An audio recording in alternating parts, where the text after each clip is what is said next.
We got head volleyball coach Brian Rosen. The Blue Jays won 2 matches at Marquette and DePaul last weekend, and they're back on the road this weekend at Georgetown and Villanova. Coach, just give us an update. Yeah, I thought coming off a really good weekend, the Marquette win was awesome. It was our first, I think, like real tough road test, hostile environment. Their men's lacrosse team was definitely getting very involved early, and so it was fun to kind of see how our team reacted to that. And I thought it was one of our best matches of the season, incredibly clean in every single area. And so to win in the way that we did was awesome. And then honestly played like 3.9 really, really good sets against DePaul. Obviously didn't finish very well in that second. But then the other 3 sets, I thought we played well, played clean. We just didn't finish the second, and now eyes ahead to 2 more tough matches against teams that are tied for second in the Big East. A much improved Georgetown team. I think AJ is doing a great job there, and then Villanova, who is top 50 RPI right now. I think the Big East is in the best place they've ever been. I think we have 5 teams in the top 50 of RPI right now, and the league's in a great place. Questions? The DePaul match. The DePaul match. Obviously, the environment was quite different than Marquette. Yeah.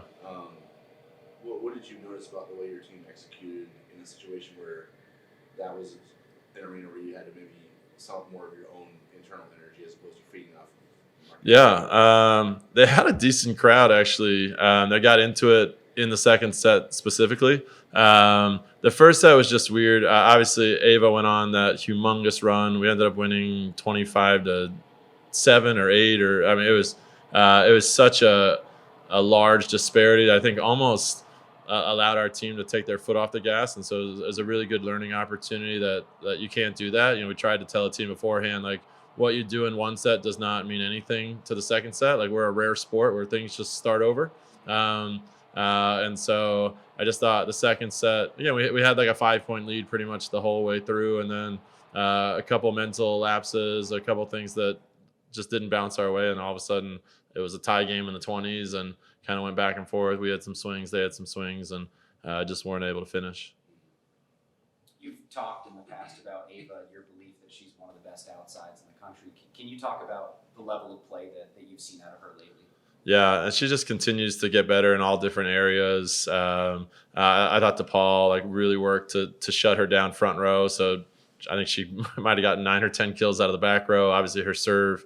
I don't know how many points she served in that match, but served a ton of points for us as well. I think she's one of the best servers in the country, which is funny. She played against Marie is the head coach of DePaul, who was the head coach of the USA team, where she used her as a serving specialist. And so very familiar with how good of a server that she is. And obviously the Marquette match, she was incredible there as well. I just feel like she always steps up and plays big in the big moments, and kind of knew that she was going to do that in that Marquette match, and something we expect from her all season long. Was she a little bit more juiced up for the DePaul match, considering how she was used in Team USA? I don't think so. She loved the experience and getting to win a gold. And Marie actually asked me beforehand if it was okay if she could talk to her and give her a hug. And I was absolutely Ava only has great things to say about Marie, the experience, all of those kinds of things. And getting to win a gold medal was really special for her.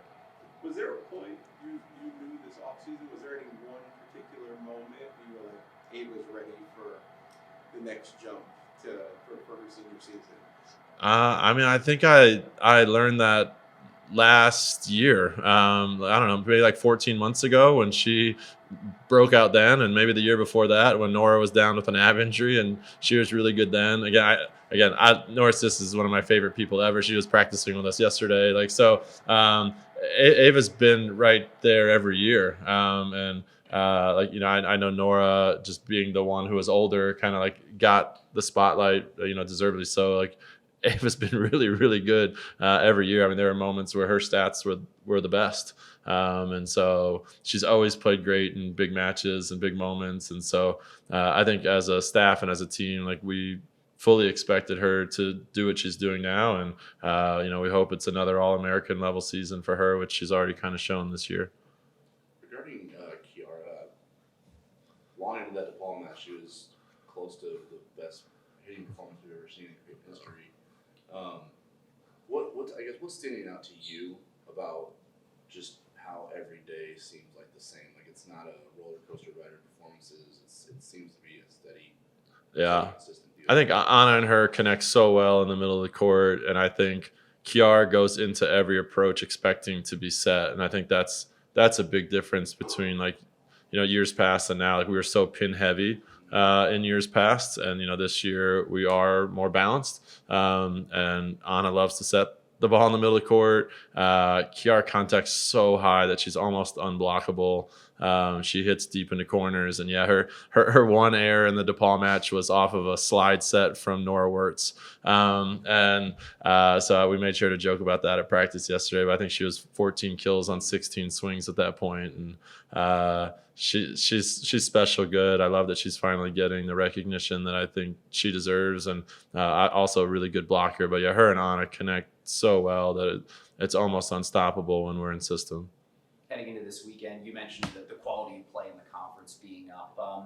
What's the challenge? What are you looking at this weekend when everyone knows when Creighton's coming in, they're looking at you and you get 2 contenders? Yeah, every match we know we're getting everyone's best, especially this year. The Big East only gets 4 teams in the conference tournament, and I think there's 6 to 7 teams that are going to be in the mix for those spots. And so every single match is so important, especially with the unbalanced schedule where everyone doesn't play everybody twice. And so every team in our league needs wins. We're 4 games in out of 16, and it's hard. Like this league is going to be really hard. So many of the matches have already gone 5 between people, and so I just think every night we're going to get everybody's best, and we're going to give everybody ours. And it's just a different challenge. We almost played looser in the Marquette match than the DePaul match because of what the expectation is and making sure our team understands. DePaul's really good. Villanova's really good. Georgetown is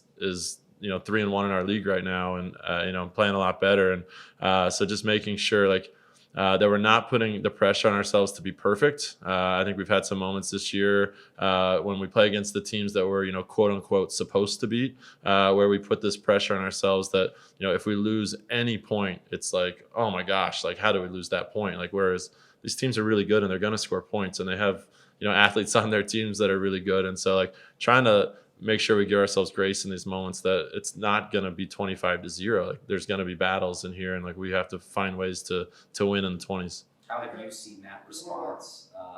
You mentioned having to get up for every match. Do you see more of a focus now and saying, okay, this is what it's going to be the rest of the way out? Yeah, I think it helps too, for our team to see the goals. We're, I think, 8th in RPI right now.